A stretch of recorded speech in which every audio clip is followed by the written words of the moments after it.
Hi everyone, welcome to Life Accounts and Growing Pains.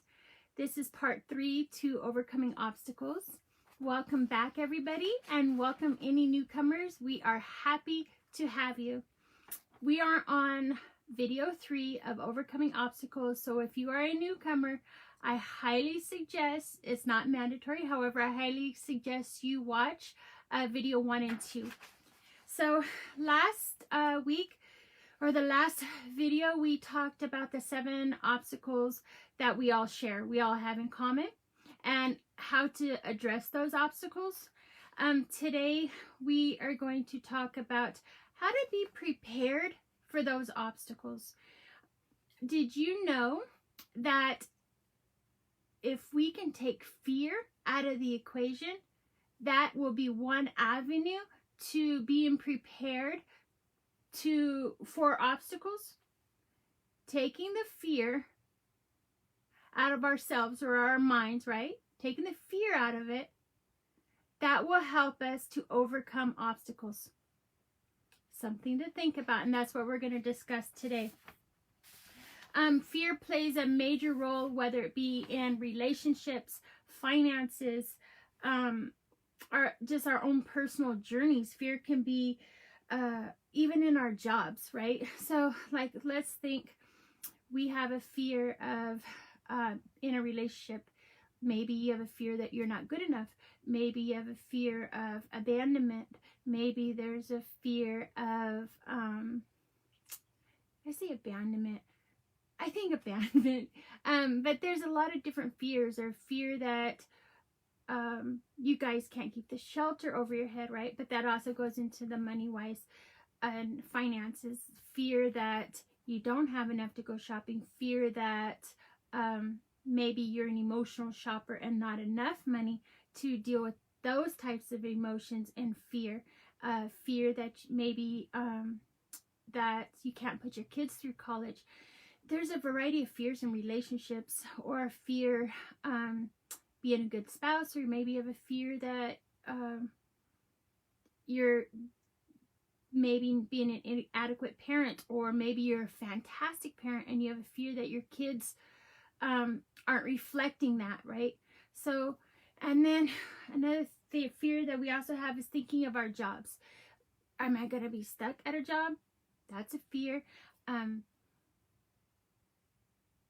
know that's a big fear for me, being stuck at a job, because I know, like, in real life, I paint houses for a living, but I know since I have chronic diabetes that there's no way I'm going to be able to do that, right? So I have a fear, like, of my job, like, how long can I keep my job, even though I love my job, but how long can I possibly keep my job, right? How long will my body hold out? And so those are fears as well.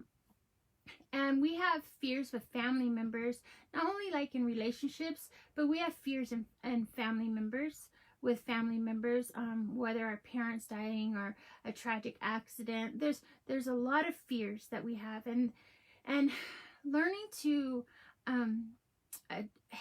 addressing fear head on will help you to be prepared for obstacles. A variety of obstacles.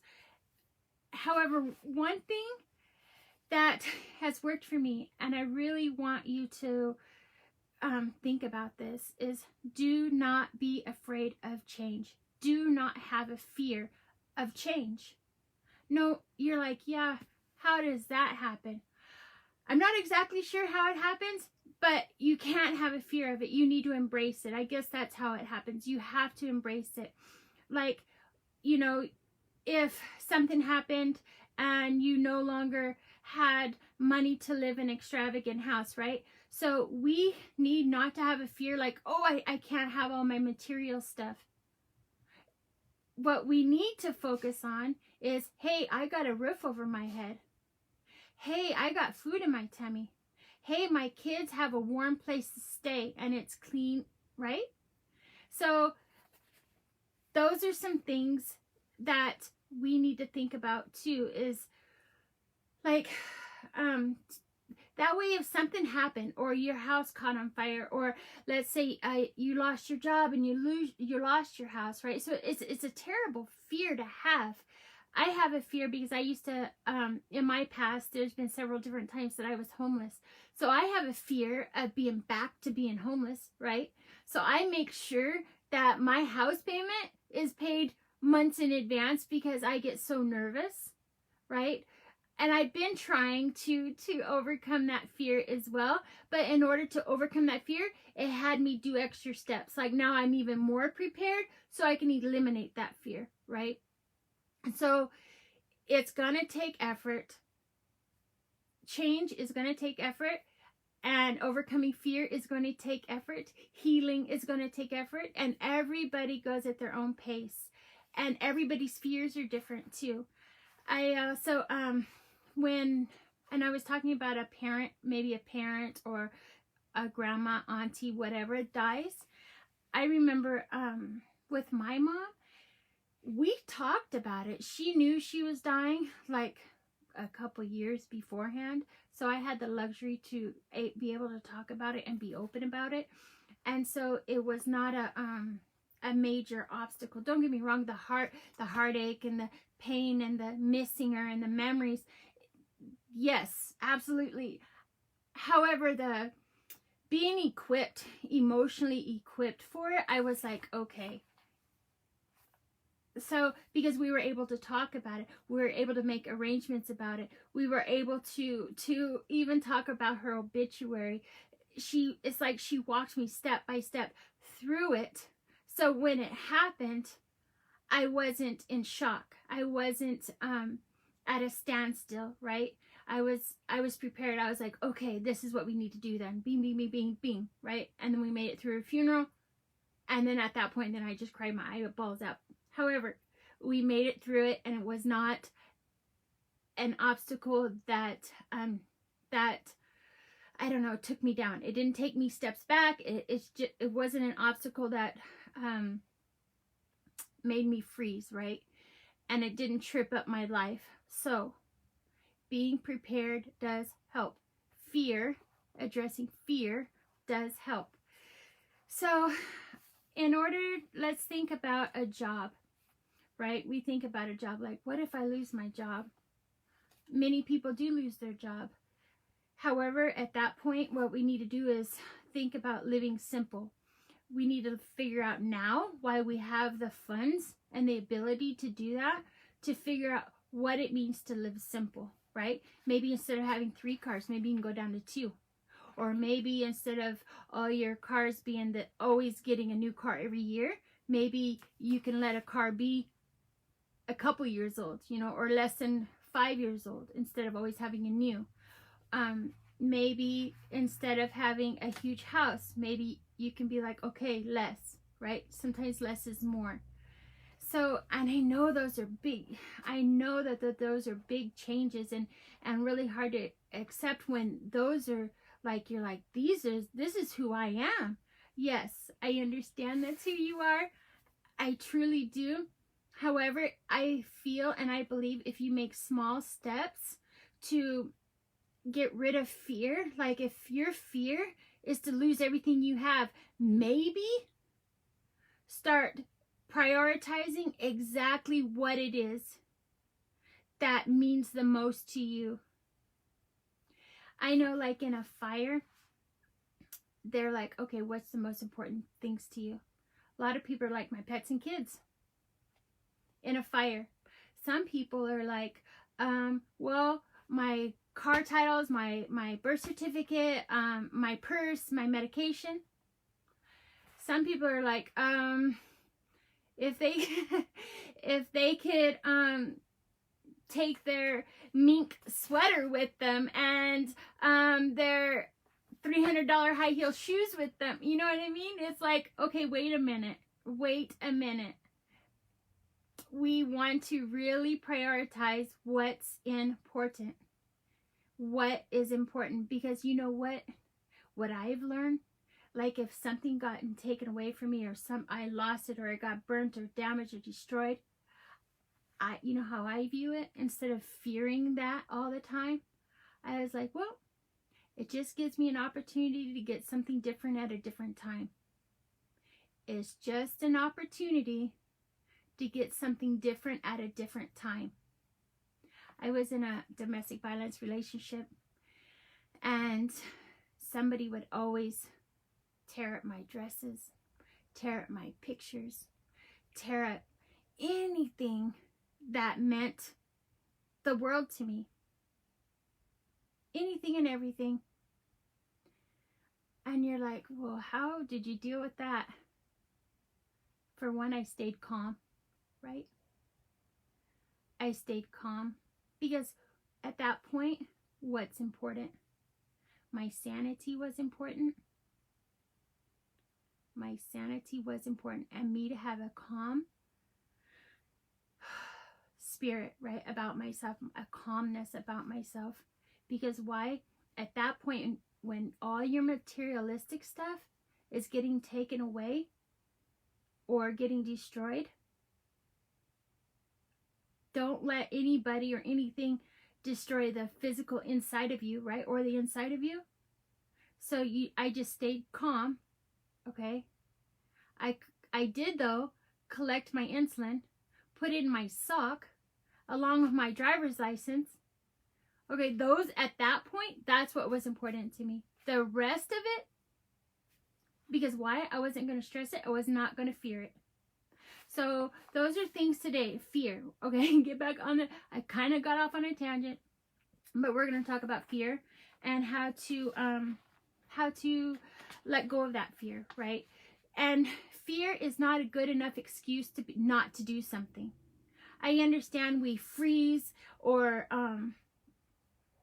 we freeze from time to time or run in fear. However, there are moments that our body, that's just our body's natural reaction, and that's okay. However, if we can lessen that, how much more beneficial that is for you to succeed, right? Okay, so let's see here. Think about the fearful activity and simply breathing. Your body is unable to maintain fear reaction and being in the long term. So, what does that even mean? Well, you can't have long term, meaning you can't have like this adrenaline of fear all the time. Your body, it burns out. The fear and the adrenaline is there just to get you through something, right? That's just our natural reaction to fear. So we can't continuously hang on to that fear because our body won't even, as far as adrenaline goes and what all that, or the what do you call it? The heartbeat, how fast the heart goes. It only lasts for so long. It can't last your whole life, right? So we have to just like, okay, this is how I'm dealing with this. We see that this is fearful, so we're going to be prepared for it. Okay, so obstacles in life. We need not to be afraid of them. We need to root out that fear.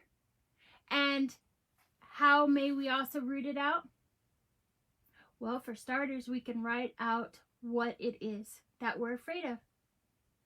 We need to identify those. What are they? What are the things that we're afraid of? And write them down. No judgment. Just write them down. You're the only one that's going to see this, but it's going to be beneficial. Believe you me, it is beneficial when you're able to see what your fears are. And then when you write them down, what they are. I didn't say you had to write a whole novel. Just write them down. Then when you have more time to think about it, ask yourself, after you write your fears down, ask yourself, what is it about that, whatever that is, am I afraid of? What is it about what you just wrote, right, that I'm afraid of? Okay, example. Lack of money. What is it about the lack of money fear, the fear of lack of money? What is it that really triggers the fear? for me, it would be lack of money because I don't ever want to be homeless. That was just a horrific time in my life, and I am too old to relive all that. Nobody should relive it or have to deal with it in the first place. However, I tell myself, I was like, oh no, because I made a promise to myself. So that is one thing I would put for me, right? For if one of my fears was lack of money, then under that I would be like, because shelter is very important. Okay. So I want you to write them down, and then I want you to see why those fears. What is it exactly? What does that fear do, right? What does lack of money do? Lack of money doesn't means you're short on your shelter. Lack of money could be you're short on food or clothes for your kids. Lack of money could be my car's getting repoed, right? So just think about, just make a list for yourself what your fears are, and then go from there and really look at it. I mean, don't procrastinate on this whatsoever. Don't be fearful of what the list is going to say, right? Because procrastination, it's going to make that fear even bigger, believe it or not, because now you're focusing and dwelling and making it possibly even worse than what it is. Well, that's just from my experience, because I've been known to be a procrastinator, and I just know in this situation where you're trying to deal with your emotions, procrastination is not your friend. Okay, so let's see what else it says here. Make a list of ways that fear is holding you back. If some part of your life is in complete turmoil, it's likely that you made poor decisions in your past. How did the fear affect your decision-making abilities at that time? You want me to read it again? Make a list of the ways that fear is holding you back. Holding me back of what? Well, I don't know. Holding you back of having a good relationship. Holding you back of being in the job that you want to be in. Holding you back, I hate to say it again, financially. Holding you back spiritually. Holding you back, however it can hold someone back, right? Being the best them in 2022. How about that one? Okay, holding them back. If some part of your life is in complete turmoil, it's likely you made decisions in the past, poor decisions in the past. I'm not saying that's for everyone, and I'll tell you why I'm not saying that's for everyone, because I was in a domestic violence relationship for over a decade. Poor choice. So I can't say it was a poor choice on my behalf. However, I think sticking around as long as I did was my poor choice, right? So if something's in complete turmoil, then somewhere in your life, yeah, you made a poor choice, or maybe you were unaware that there's a choice that needed to be made to correct that, right? Like, there's a family member I have that it's just pure chaos. Every time they call, you just like, oh, you kind of cringe, right? Because you know it's drama, and it's this, and it's anything negative you could practically think of. And I used to answer the phone all the time. Okay, and I'm like, oh, and it's so stressful to the point it got me sick to my stomach. And then I stress out and I worry about it. Like, even 3 days later, I'm worried about that one phone call. What was my poor choice? My poor choice was not having personal boundaries for myself. Answering the phone. Because once I answered the phone, I no longer had any boundary, or I didn't say nothing. Maybe because I'd rather just not answer the phone. But if you did pick up the phone, it'd be like, look, if maybe I could have said, hey, if you're not talking about something upbuilding and positive or what have you, then I just don't have the time today to talk. So there's your two options, right? That was my poor choice. So those are some things to think about. Your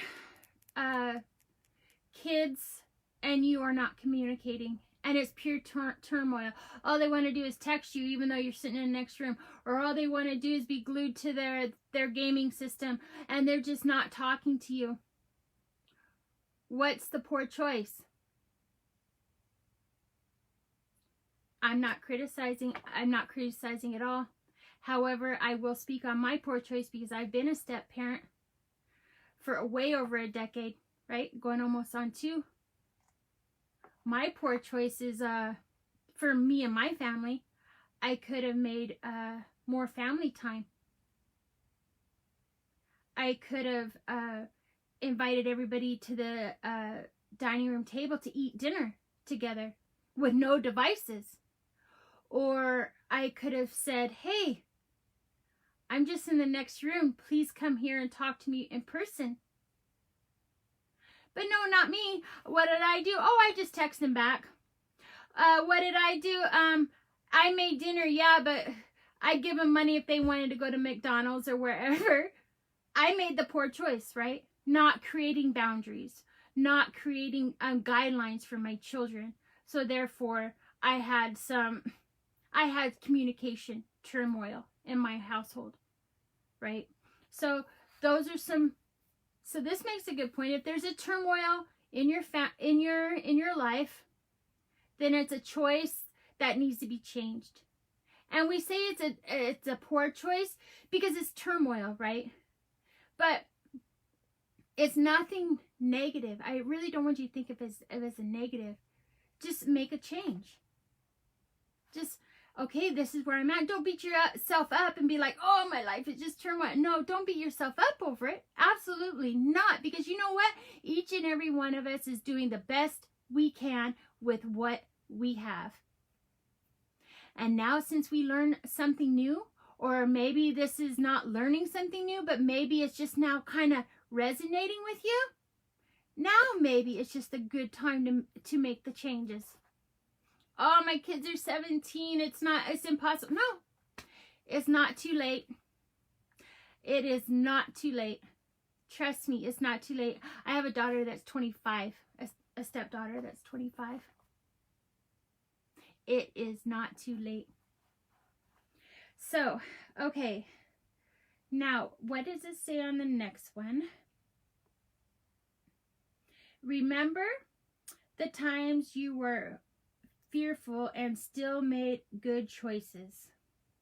You likely had times where you felt fear, but managed to take the appropriate course of each action anyways.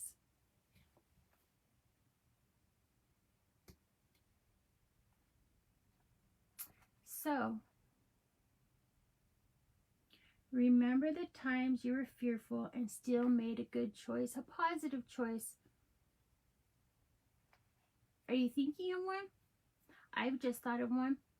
Remember how I said I didn't want to lose my home because of lack of income? Yeah, I was scared. I was scared of losing my home. So what did I do? Oh, go sign up. And don't get me wrong, I already had a job. But the work wasn't there. It's long story, but just the work slowed down, if you will. The economy, okay? So what did I do? Even though I was afraid, I didn't let myself sink, right? So instead, I went to temp agencies for work. So one day, I was out there flagging. The next day or the next week, they had me out there making beds and cleaning hotel rooms. The next day, it could be working in a lobby somewhere, right? So I just made a positive, productive choice for myself, even though I was fearful. I was fearful. I was fearful. Here's another one. my husband got incarcerated and I needed money. Mind you, I've always worked, but even it felt like I needed more money now, right? Because I need to support myself and get everything back on track. And I have anxiety, right? And I do not like to really talk to people. However, I made a positive choice and worked down the street from my house as customer service / cashier, whatever. And that was a positive choice. And I met so many nice people, and it was super close to my house, and I had money to do, to keep living every day. So that was a positive choice. I was also, another positive choice I chose to do is break free from my abuser. That's a positive choice. That's a healthy choice. That's a productive choice, right? So even though there a lot of obstacles come our way, do not let fear stop you from making positive, productive, healthy choices.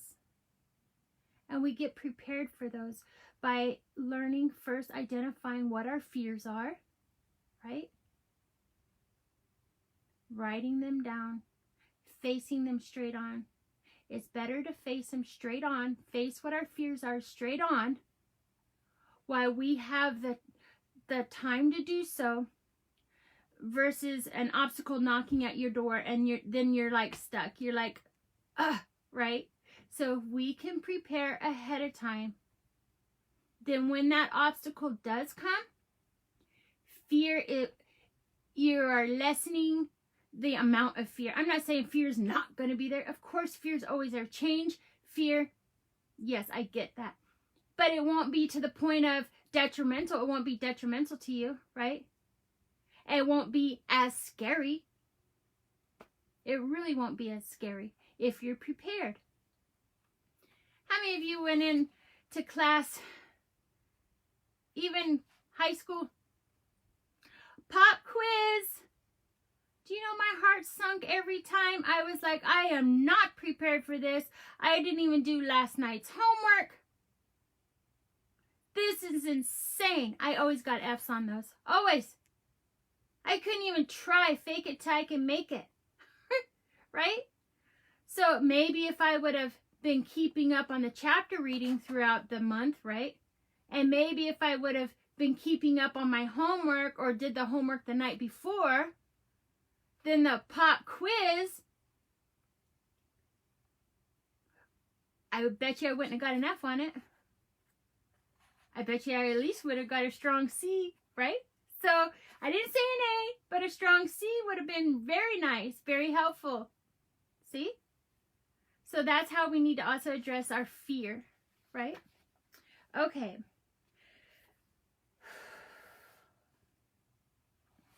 Oh, this one.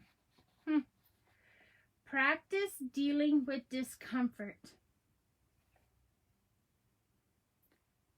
How in the world do you practice dealing with discomfort? Who does that? Well, guess what? We all do.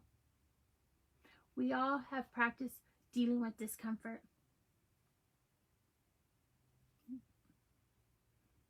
We're humans, right? We just can't live in this bubble. We didn't make it to this age being 100% comfortable all the time. So we need to practice dealing with discomfort. I'm trying to think of scenarios that perhaps maybe you can relate with dealing with discomfort. I know it's discomfortable, discomfort, being on a roller coaster. Or Ferris wheel, that's discomfort. But what? I always go on the Ferris wheels, even though it's so discomfortable. It's not comfortable. Because why? I love the view. I just try not to look down, but I sure do love that view. So I learned to deal with the discomfort, right? Knowing that I'm way up high. Also, let's see.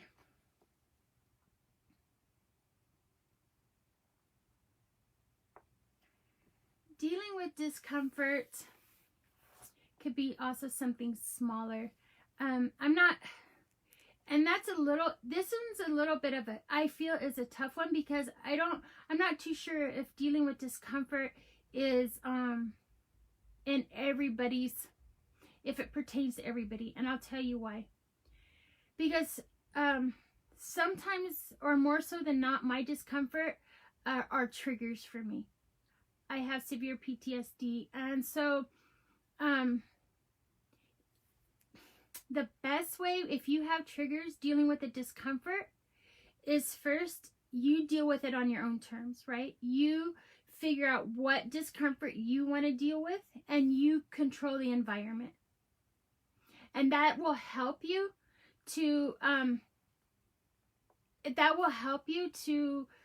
grow and to learn how to deal with discomfort. If you're in full control of a situation, then that will help you deal with discomfort, right? Like, I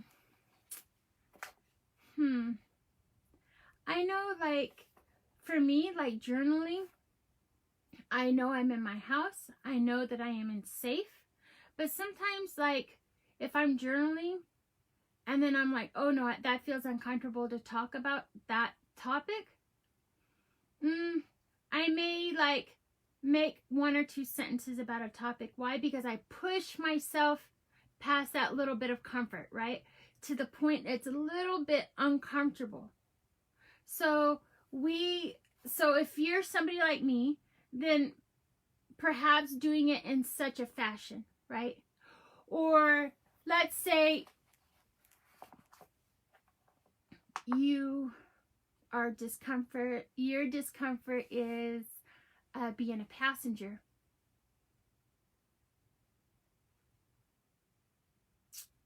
Okay, next time let your spouse drive and you be the passenger, and you let go of that control, right, of being the driver.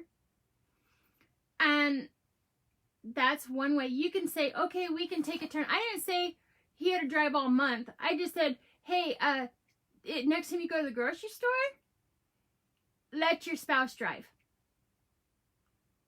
And if that is beyond your comfort, then you can drive home, right?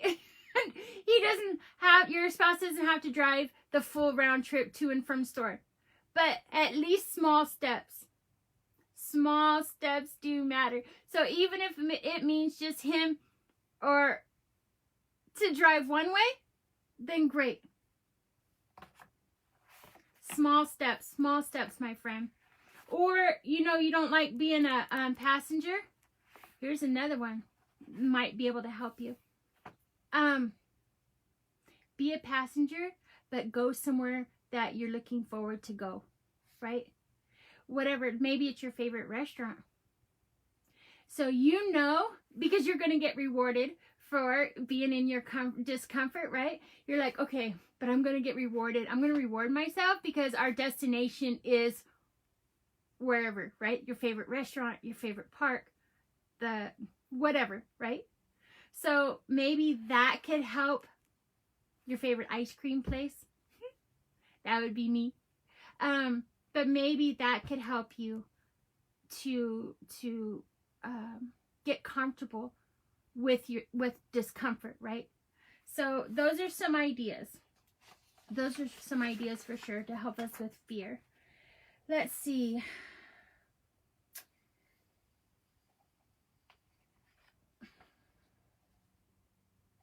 I'm trying to read this. So please be patient. It says, fear is the most common cause of challenges in life. Learn to work through fear and gain the ability to make positive choices. So that is true, what we just said. So let's see what we want to talk about in our next video. I kind of wanted our next video to be a surprise. I might do a, because I want you guys, I want this to resonate with you, right? So I don't want to keep just adding more and adding more to you. I want to give you time to make these changes, or to let it like sit with you. Or maybe, maybe if this is a family, like a spouse in you, or a best friend in you, or a mom in you, that's your family, maybe watching the videos together, so you have a team and they know what you're trying to accomplish and why. Or perhaps they would like to try to accomplish it with you, and be an assistant, be your cheer guide, right? Be your cheering, or be your support, or just be it, or maybe they can be the person that's listening, but at least they know what you're talking about, right? So I think next video, I'm just gonna give it a pause and talk about something totally random, a mystery talk, a mystery topic, if you will, for next video. And so please stay tuned for it, because why? I want this to resonate with you. I want you to be the best you in 2022. Because why? You are worth it. Thank you so much for coming today and watching Life It Counts and Growing Pains. Leave any kind of comments below.